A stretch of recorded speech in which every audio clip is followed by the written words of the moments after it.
The first call came 8 months after they found a backpack. That's the detail people always get wrong. When I tell this story, everyone assumes the call started immediately after the hikers disappeared. They didn't.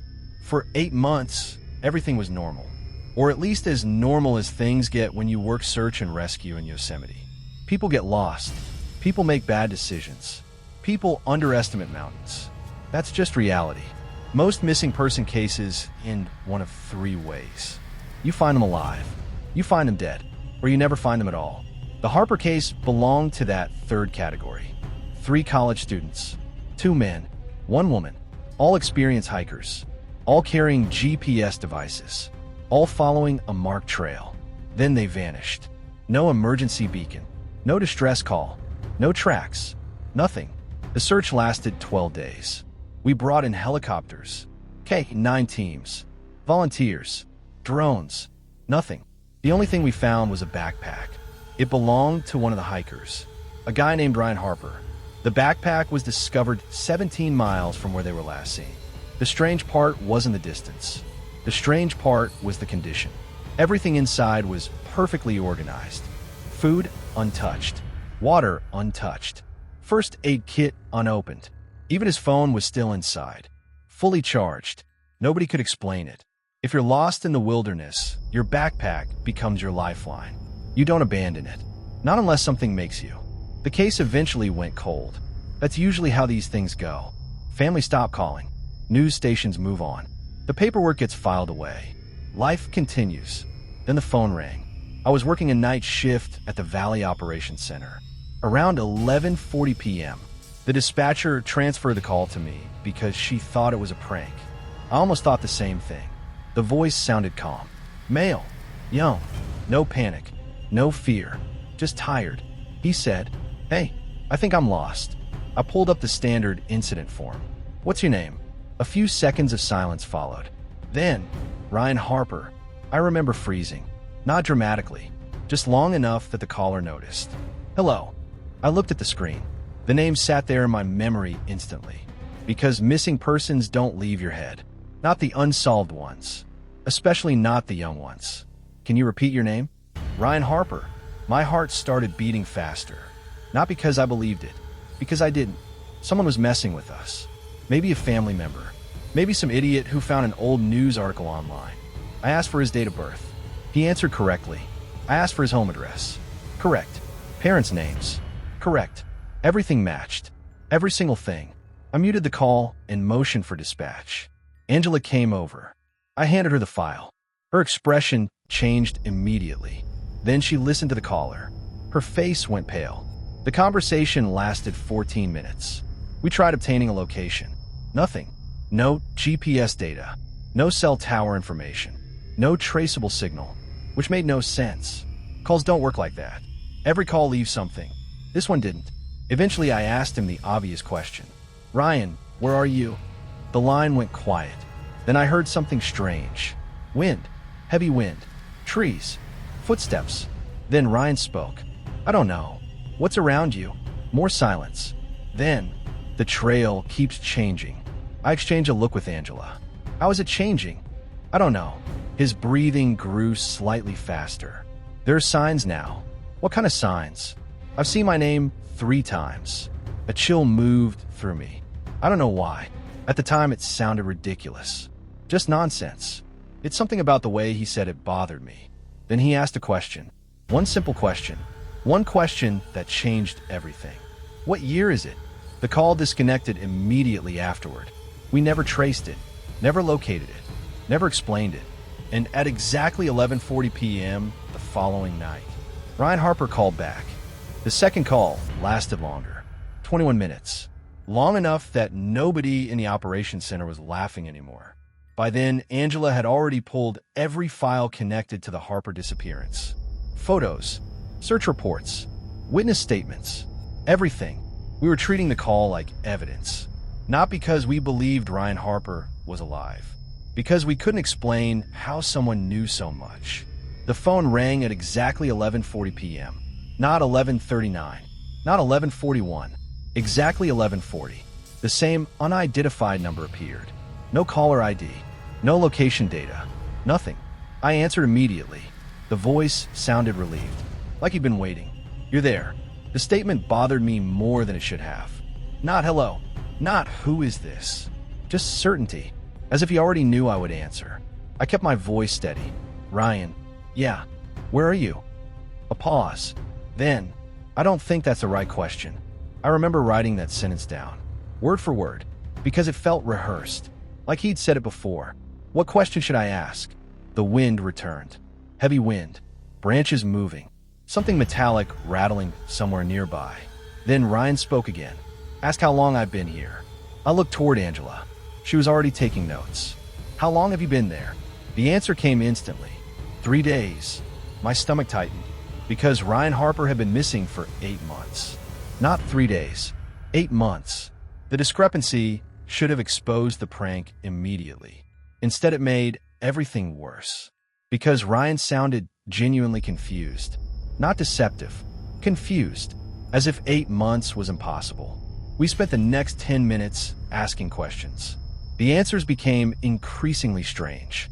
He claimed he was still hiking, still searching for his friends, still following trail markers, still trying to find the ranger station. 3 days. Always 3 days. No matter how we phrased the question, no matter how many times we asked. 3 days. Then I asked about the backpack. The backpack we'd found months earlier. Ryan stopped talking for almost 30 seconds. When he finally spoke, his voice sounded different. Smaller. Afraid. "Did you find it?" "Yes." Silence. Then I shouldn't be here. Every hair on my arms stood up. The room felt colder. I don't know why. Maybe because the fear in his voice sounded real. Painfully real. Then the line crackled. Not static. Something else. A second voice. Very faint. Almost buried beneath the wind. Angela heard it too. We both looked up simultaneously. Someone else was speaking near Ryan. A woman. The words were impossible to understand. Then Ryan suddenly whispered, "Don't answer her." "Who?" The line crackled again. The woman spoke louder this time. Still unintelligible. Still distant. Ryan's breathing became uneven. "She keeps finding me." The sentence hung in the air. I felt something shift inside the room. Not physically, psychologically. The call no longer felt like a prank. It felt like listening to someone trapped somewhere impossible. I asked who she was. Ryan answered immediately. "I don't know." The woman spoke again. Closer. Much closer. Then Ryan said something I'll never forget. "She knows my name." The call ended. Just like that. No warning. No goodbye. Silence. For several minutes, nobody spoke. Finally, Angela broke the silence. "Did you hear the second voice?" I nodded. So did everyone else in the room. Because everyone had heard it. There was no arguing that point. The recording confirmed it. 2 separate voices. One male, one female. The female voice didn't match any known family member, any witness, any missing hiker. Nothing. The next morning, management got involved. The recordings were sent upward. Regional supervisors reviewed them. Technical specialists examined the audio. Telecommunications experts tried tracing the signal. Nobody found anything. The official explanation became ongoing harassment by an unknown individual. Nobody actually believed it, but nobody had a better explanation either. Then things started getting stranger. 3 days after the second call, we received an email. No sender, no return address, just an attachment, a photograph. The image quality was terrible, blurry, dark, yet recognizable. A trail marker, one of ours. Yosemite inventory number clearly visible. The marker had disappeared 6 years earlier during a storm. We'd replaced it, logged it, archived it. Yet here it was, standing upright, apparently photographed recently. At the bottom of the image was a timestamp. The date made no sense. It was tomorrow, not yesterday, not last week. Tomorrow. The photograph was dated 1 day in the future. Most people assumed it was edited. That explanation lasted less than an hour. Then another email arrived. Another photograph. Another future timestamp. This one showed a search and rescue vehicle. Vehicle 27. One of ours. Except Vehicle 27 had been retired 4 years ago. Scrapped. Destroyed. Yet the photograph showed it parked beside a trailhead. Looking brand new. The timestamp again belonged to the future. The emails continued every day. One image, one future date, always showing something from Yosemite. Things that should not exist anymore. Things not supposed to be there. Then, one morning we received a photograph that changed everything. Because this time the image showed a person, a ranger, standing beside a trail sign. The photograph was grainy, but not so grainy that we couldn't identify him. The ranger was me. The timestamp read 11 days from now. And in the photograph, I looked terrified. I stared at that photograph for a long time. Long enough that Angela eventually took it away from me. Not because she thought I was overreacting, because she looked disturbed too. The image wasn't just me. It was where I was standing. A trail junction, one I recognized immediately. North of Tuolumne Meadows. An old maintenance route closed decades ago. A place I had never visited. At least, not that I remembered. Yet there I was, standing beside a weathered sign. My uniform dirty. My flashlight raised. My expression frozen somewhere between confusion and panic. The timestamp said the photograph would be taken 11 days later. The next call arrived that night. 11:40 p.m. Exactly. I answered before the first ring finished. Ryan. His breathing was already ragged, as if he'd been running. You're getting closer. My stomach dropped. What does that mean? The answer came immediately. You started looking. I glanced toward Angela. She was listening through a headset, writing notes, frowning. I lowered my voice. Looking where? The wind howled across the connection. Then Ryan said, "The place after the trail." I felt a cold knot form in my chest. The place after the trail? Yeah. What's that supposed to mean? For several seconds he didn't answer. Then he asked something instead. Do you still see mile markers? The question caught me off guard. What? Mile markers? Yes. Another pause. Then Ryan whispered, "That's good." The relief in his voice felt genuine, as if seeing mile markers was somehow important, necessary. Then his tone changed. Instantly. The way a person's voice changes when they suddenly notice someone standing behind them. She's here. The words were barely audible. Ryan. No answer. Ryan. Silence. Then distant footsteps, crunching through gravel. Slow. Measured. Not approaching him. Circling him. Angela looked up. She heard it too. Every person in the room heard it. The microphone was picking up footsteps. Someone walking around Ryan. Round and round. Round and round. Then another voice spoke. This time clearly. A woman's voice. Soft. Calm. Close enough to the phone that we could hear every word. He's almost ready. The line went dead. Nobody spoke. Not for nearly a minute. Because everyone knew what we had just heard. There was no static. No distortion. No ambiguity. A woman had spoken directly into the phone. And she wasn't talking to us. The next day, things became worse. Because another photograph arrived. The timestamp was 10 days ahead. 1 day closer. This image showed the same location as before. The same trail junction. The same weathered sign. But now I wasn't alone. There was another figure standing behind me. The image quality prevented us from identifying details. The person looked blurred. Stretched. Wrong somehow. Not blurry from camera motion. Blurry in a different way. Like the camera couldn't properly focus on them. The figure's face seemed smeared across multiple positions. Angela zoomed in. The distortion became worse. The more we enlarged it, the less human it appeared. Nobody could explain it. That evening I went home exhausted. I barely slept. Around 3 in the morning, I woke to a notification on my phone. An email. No sender. No subject line. Just another attachment. This one wasn't sent to the office. It came directly to me. I opened it immediately. The photograph showed my apartment building, taken from across the street. Future timestamp. For days ahead. I checked the windows. Every window was dark, except mine. In the photograph, someone stood inside my apartment, looking out, watching the camera, watching whoever had taken the picture, watching me. I nearly dropped the phone, because the figure looked exactly like me. The next morning I showed Angela. She looked pale. Then she showed me something she'd been hiding. A stack of older reports. Internal reports. Never released publicly. Missing hiker investigations. At first they looked ordinary. Then I noticed something. The dates. Every few years another case appeared. Different names. Different circumstances. Different locations. Yet each report contained the same handwritten note added near the end. A sentence written by different investigators across nearly 40 years. The handwriting changed. The wording did not. If they start calling, do not follow the photographs. I read the sentence 5 times, then looked up. Angela nodded. There are 19 reports. 19. Same note. Same calls. She hesitated, then answered. Almost. Almost. That word bothered me immediately. What does almost mean? Angela swallowed, then opened another folder. Inside were transcripts. Phone transcripts. Not from Ryan. From older cases. Missing hikers. Missing climbers. Missing campers. People officially declared dead.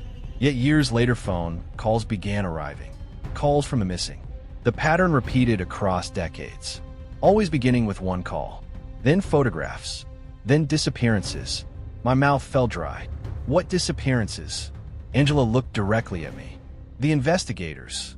The room suddenly felt too small, too quiet, too warm. 19 investigators. I stared at her. 19. She nodded. They all vanished. Every single one. Gone. No bodies. No evidence. No explanation. Just gone. Then I noticed something else. Something far worse. The most recent report was unfinished. The investigator's name sat at the top of the file. The report ended abruptly. No conclusion. No final entry. No explanation. The investigator disappeared before finishing it. I recognized the name because I'd met him once. A ranger named Tom Keller. He vanished 3 years earlier. Officially, he had resigned. Moved away. At least that's what we were told. The file suggested otherwise. Then another detail caught my eye. Tom Keller had received photographs too. Future photographs. Just like mine. The final image he received showed him standing beside a trail sign. The same trail sign. The exact same one. The one from my photograph. That's when I realized something. The location wasn't random.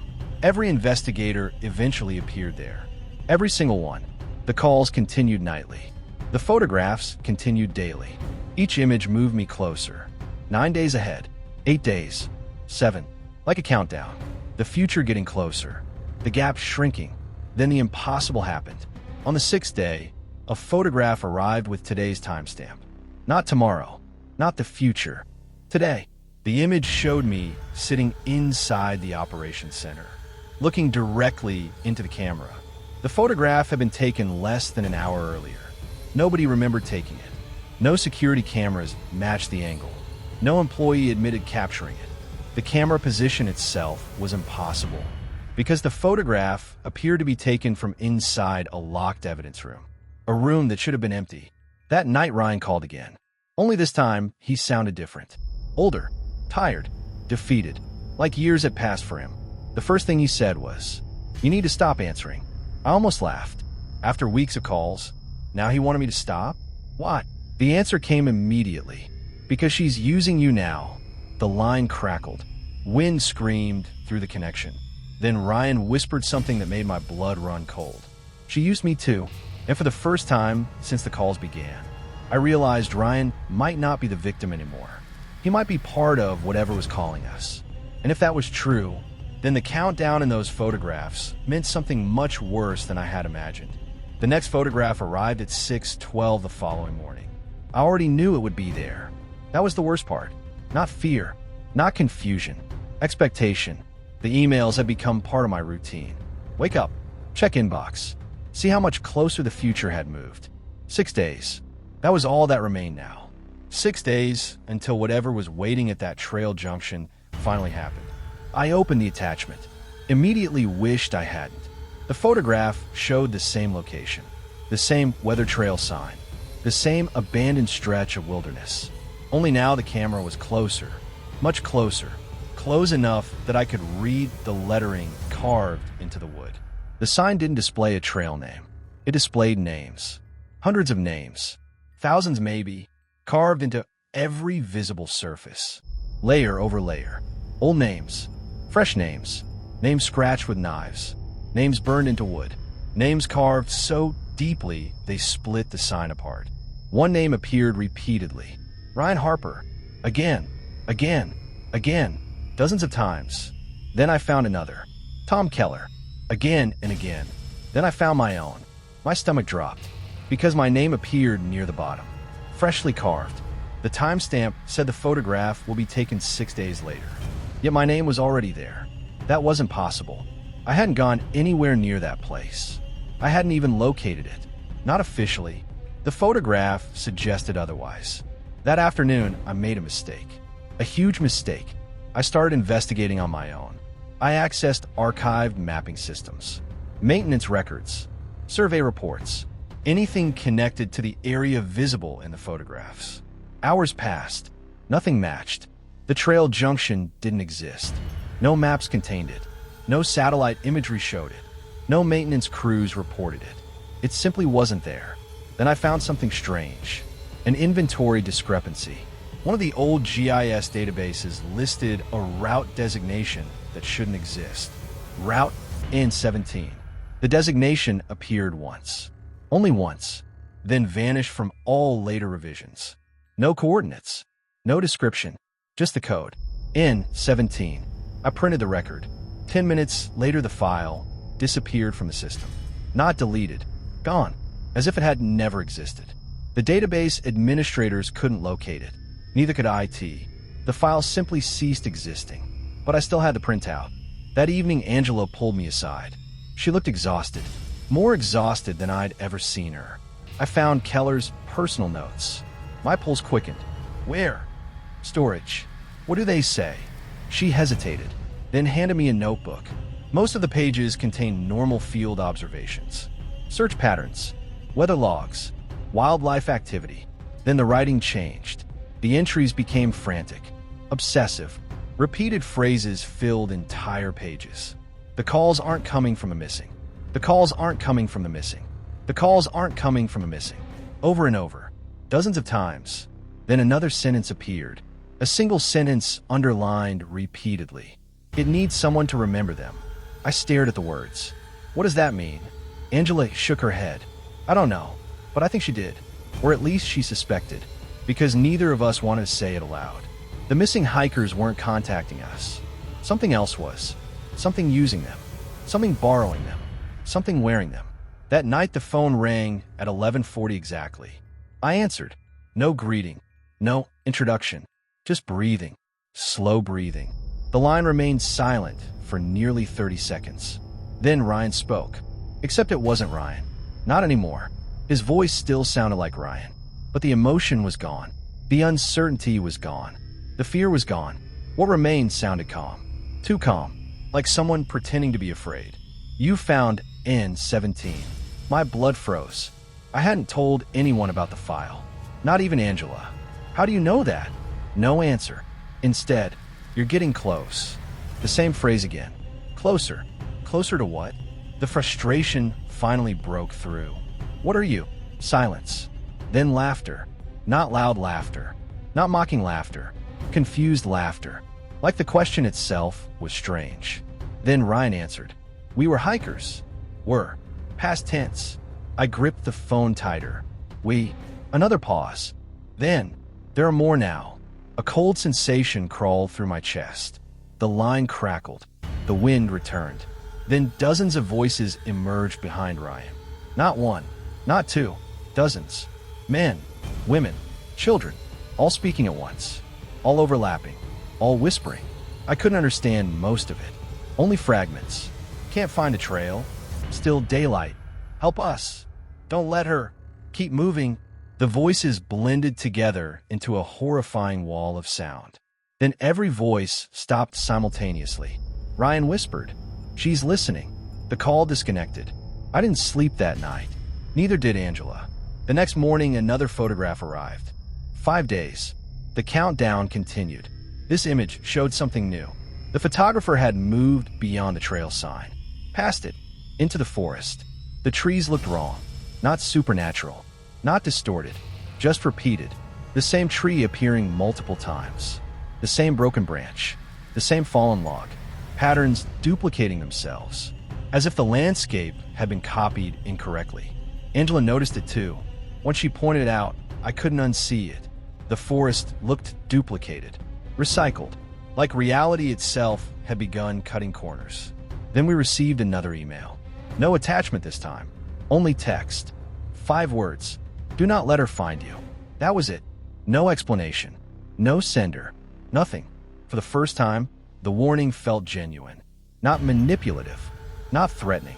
A warning from someone already lost. That afternoon, I received a visitor. An elderly man, 70 maybe, former Park Service employee, retired decades earlier. He asked for me specifically. The receptionist sent him back.